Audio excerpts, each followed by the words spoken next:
Ces 7 paroles de Jésus peuvent changer ta vie. Es-tu prêt à les entendre?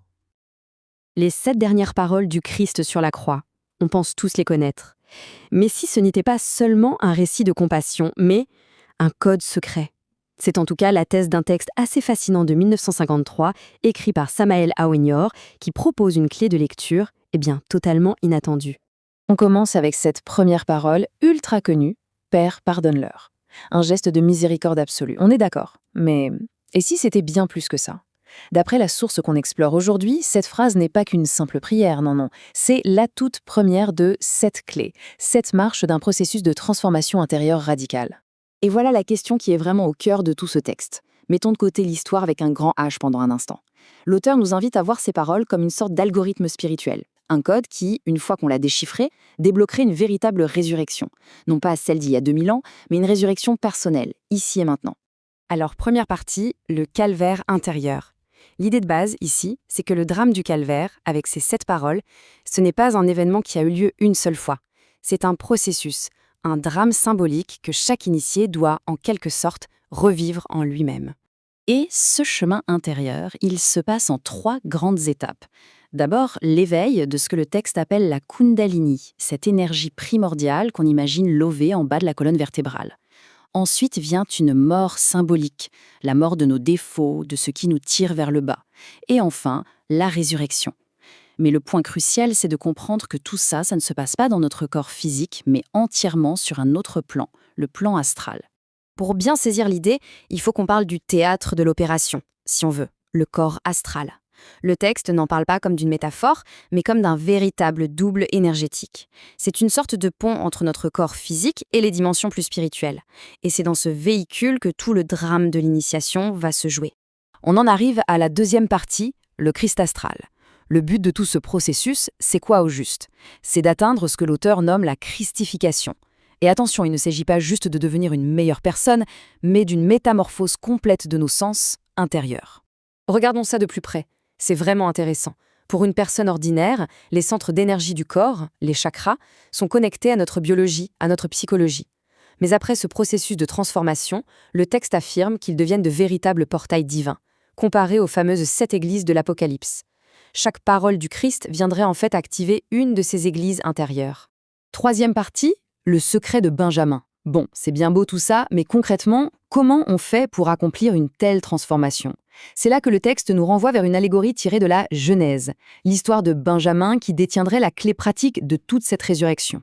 Et voici l'indice central, sorti tout droit du texte. Cette fameuse coupe d'argent, cachée dans le sac de Benjamin, n'est évidemment pas un objet réel.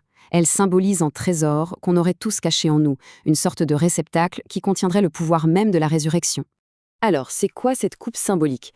Le texte là-dessus ne tourne pas autour du pot, il s'agit de la maîtrise et de la transmutation de l'énergie sexuelle.